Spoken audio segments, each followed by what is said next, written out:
అసలు కృష్ణలీలలో అద్భుతం ఏంటంటే పుట్టిన పిల్లాడికి నీళ్లు పోసి వాళ్ళు తీసుకెళ్లి 11వ రోజున ఉయ్యాల్లో వేశారు. ఉయ్యాల్లో వేసి పడుకోబెడదామని ఉయ్యాలా ఊపుతున్నారు. ఏదో ఎవరికి వచ్చిన పాట వాళ్ళు పాడుతున్నారు. అందరూ ఎంఎస్ సుబ్బలక్ష్మి గారు, లతా మంగేష్కర్ అక్కర్లేదు పిల్లల్ని పడుకోబెట్టడానికి. తల్లి ఎవరు ఏదో పాట పాడుతుంది. ఎంతమంది గోపకాంతలు వచ్చి పాట పాడిన నిద్రపోడే.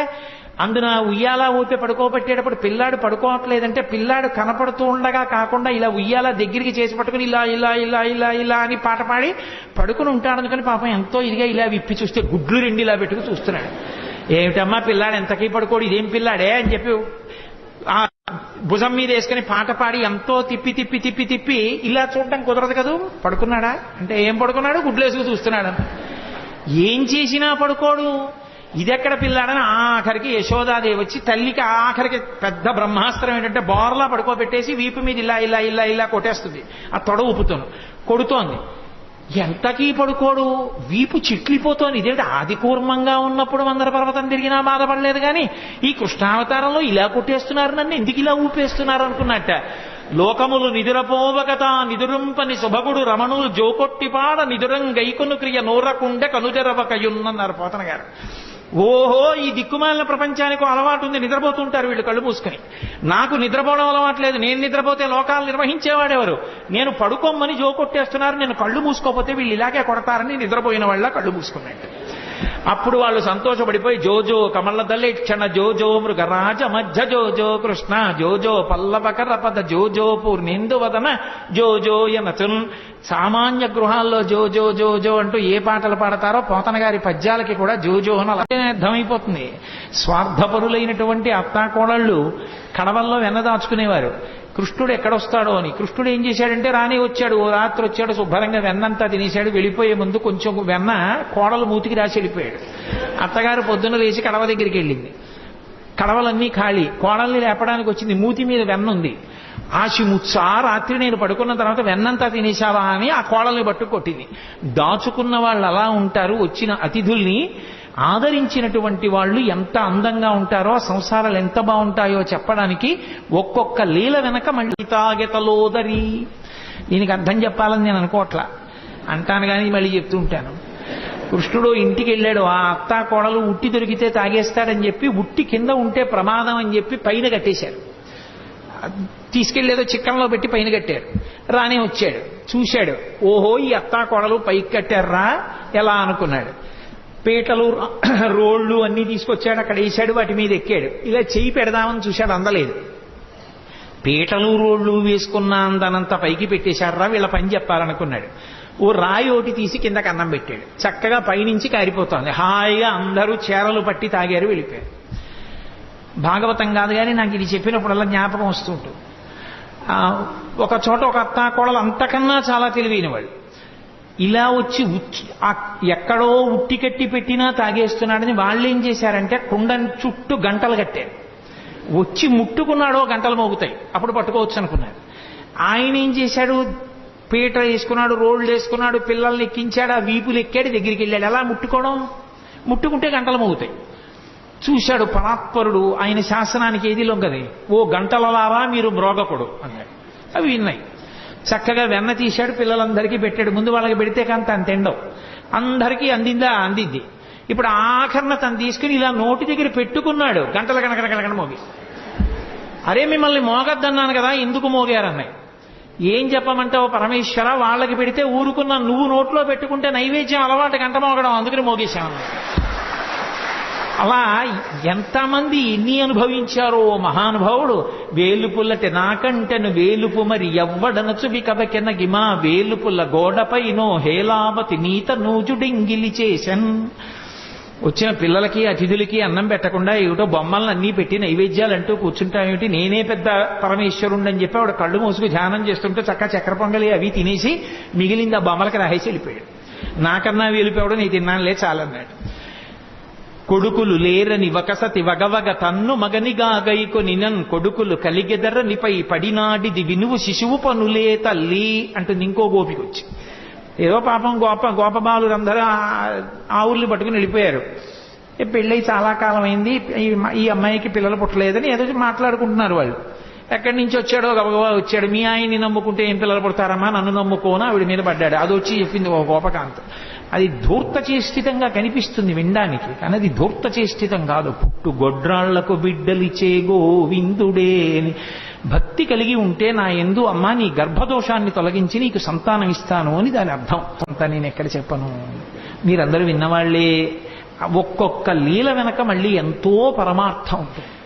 ఆ పరమార్థం అర్థమైనా అర్థం అవ్వకపోయినా, ఇప్పుడు నేను లీల ఒకటి చెప్తుంటే మీ అందరూ పక్కున నవ్వారు. పక్కున నవ్వారంటే మీ మనసుని స్పృశించిందా లేదా లీల? ఆ చిన్ని కృష్ణుని యొక్క పాదం తగిలింది, ఆయన మనసులోకి వెళ్ళాడు. ఆయన మనసులోకి ప్రవేశించిన ఉత్తర క్షణంలో పాపం ధ్వంసం అవుతుంది. అందుకోసం భాగవత శ్రవణం చేస్తారు. అందుకే భాగవతం సప్తాహంగా వింటుంటారు. భాగవతం సప్తాహంగా వినడానికి కారణం ఏమిటి అంటే 7 రోజులుగా వినడానికి కారణం 8 రోజు వినకూడదని కాదు. ఎవరు ఎంతకాలం బ్రతికినా బ్రతికేది 7 రోజులే. 70 ఏళ్ళు ఉండనివ్వండి, 80 ఏళ్ళు ఉండనివ్వండి, 100 ఏళ్ళు ఉండనివ్వండి. ఆది సోమ మంగ బుధ గురు శుక్ర శని తప్ప బతకడానికి 8వ రోజు లేదు, చావడానికి 8వ రోజు లేదు. ఉండేది 7 రోజులే. కాబట్టి ఆ 7 రోజులు భాగవత శ్రవణం చెయ్యవలసిందే.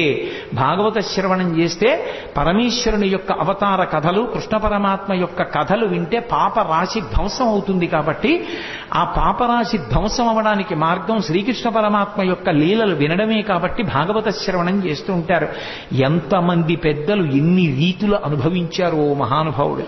నేను మీకు తెలుసు, నేను తరచుగా అంటుంటాను, శ్రీకృష్ణ కర్ణ ఎప్పుడు చదివిందో నేను ఈ భాగవతం, శ్రీకృష్ణ కర్ణామృతం ఇవన్నీ ఎప్పుడో ఏదో సభలో అంటుంటాను. కానీ ఎన్నాళ్ళు అయిందో నేను అసలు ఆ పుస్తకాలు ముట్టుకుని చదివి. ఏదో ఇక్కడ ఏదో కృష్ణావతారం అని ఇవాళ పరమేశ్వరుడు జ్ఞాపకానికి తెస్తున్నాడు కాబట్టి ఆ పద్యాలు చేస్తున్నాను అంతేగాని శ్రీకృష్ణ కర్ణామృతంలో ఆ కృష్ణ పరమాత్మ యొక్క లీలలు ఎంత అద్భుతంగా ఆవిష్కరిస్తాడో. ఓ చోట అంటాడు లీలాశకుడు, ఏదో ఒక గోపకాంత చాలా కాలం అయిపోయింది, ఎవరింట్లోనూ చిక్కపట్టలేదు ఈ కృష్ణుడు, వస్తున్నాడు వెన్నెత్తుకుపోతున్నాడు, ఎలా అయినా పట్టుకోవాలి.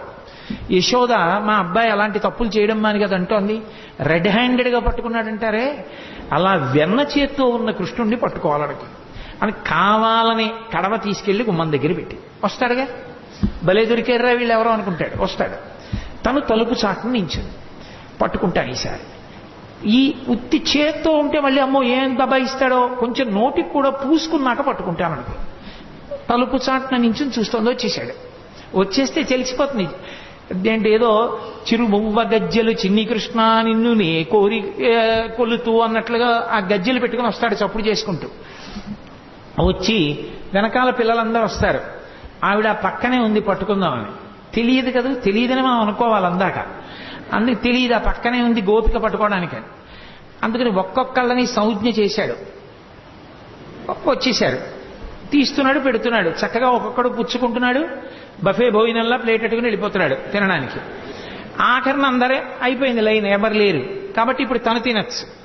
కూర్చుని అలాగో గోపికలు లేరు, ఈ ఇంట్లో పిచ్చేళ్లు బయట పెట్టి వెళ్ళిపోయారని చెప్పి చక్కగా తీసుకుని ఇలా నోట్లో పెట్టుకున్నాడు. పెట్టుకోగానే గోపిక వచ్చి పట్టుకుంది. పట్టుకుని ఆ కృష్ణుణ్ణి చూసింది. పిల్లాడు కదా భయపడిపోయి ఇలా అనాలి, ఏమీ అనలేదు, ఇలా చూశాడు. అయ్య బాబోయ్ ఇదేమిటి ఇంత ధైర్యం అనుకుని అసలు ఏమంటాడో చూద్దామని కస్తంబాల, ఎవరు పిల్లాడా నువ్వు, తెలుసు కృష్ణుడని, ఎవరు నువ్వు అని. ఆయన ఏమనాలి, నేను కృష్ణుడిని అనాలి. ఆయన కృష్ణుడిని అనలేదు. బలానుజ బలరాముడి తమ్ముడిని అన్నాడు. మధ్యలో ఆయన ఊసేందుకు? ఆయన ఏమైనా వచ్చాడా, తిన్నాడా, దొంగతనాలు చేశాడా? అంటే ఎక్కువ మందిని ఇన్వాల్వ్ చేస్తే శిక్ష తక్కువ పడుతుంది. అందుకని పాపం ఏ పాపం ఎరగని అన్నగారిని తీసుకొచ్చాడు. నా పేరు చెప్పడం మానేసి అన్నయ్య పేరు చెప్పడం. కస్తంబాల బలానుజ.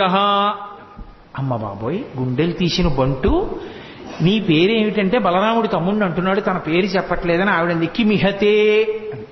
ఇక్కడికి ఎందుకు వచ్చావు? ఓసారి ఇలా చూసి, ఓ మా ఇల్లు కాదా, మన్మందిరాశంకయా, మా ఇల్లు అనుకున్నాను. అమ్మ బాబోయ్ మీ ఇల్లు అనుకుని వచ్చావా? ఇంత నిజంగా గుండెలు తీసిన బంటూరా నాయన నువ్వు అనుకుని ఓ సరే పోన్లే. యుక్తం తం నవనీత పాత్ర వివరే హస్తం కిమర్థం యసేహే అంది. బాగుందిరా నాయన, మరి వెన్నకుండలో చెయ్యి ఎందుకు పెట్టావు? ఆయన అన్నాడు వెంటనేను, అమ్మా కాసేపు గట్టిగా మాట్లాడుకుంటా ఉంటావా?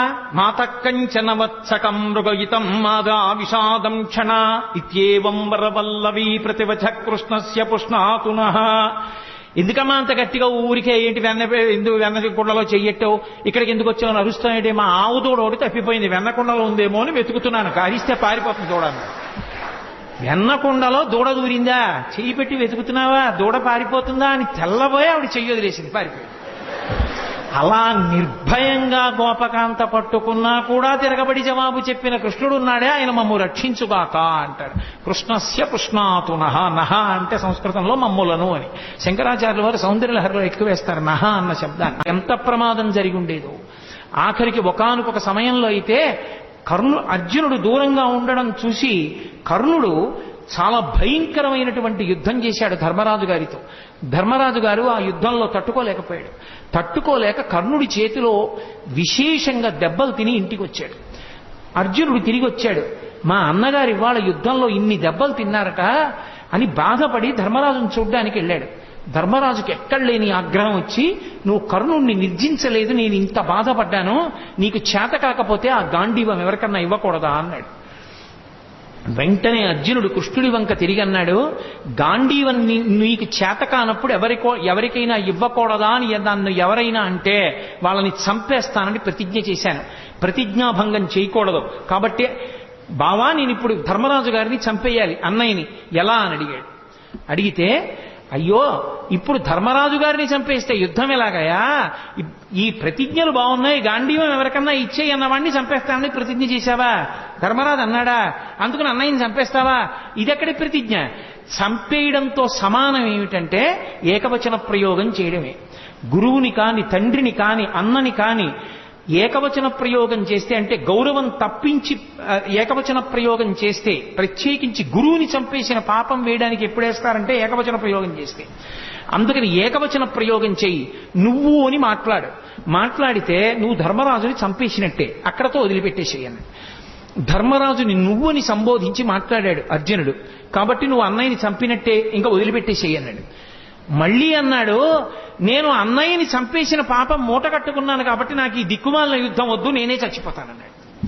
మళ్ళీ ఇదోటి మొదలెట్టావా? ఇప్పుడు నువ్వు చచ్చిపోతే ఎలా యుద్ధం జరుగుతుందిరా నాయనా అన్నాడు. అన్నయ్యనంత మాట అన్నాను, అన్నయ్యని చంపిన పాపం నా ఖాతాలోకి వచ్చింది కాబట్టి నేను చచ్చిపోతానంతే. ధర్మరాజునంత మాట అన్నాక ఇంకా నేను యుద్ధం చేయను అన్నాడు.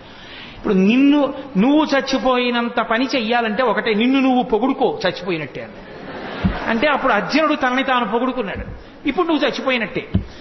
ఎవరైనా వాణ్ణి వాడు పొగుడుకుంటే వాడు చచ్చిపోయినట్టే, కాబట్టి ఇప్పుడు నువ్వు బ్రతికినట్టే అన్నాడు. అప్పుడు మళ్ళీ యుద్ధానికి. If you like this video, hit the like button. For more videos, subscribe to our channel. If you have learned anything from this video, comment down below. Subscribe.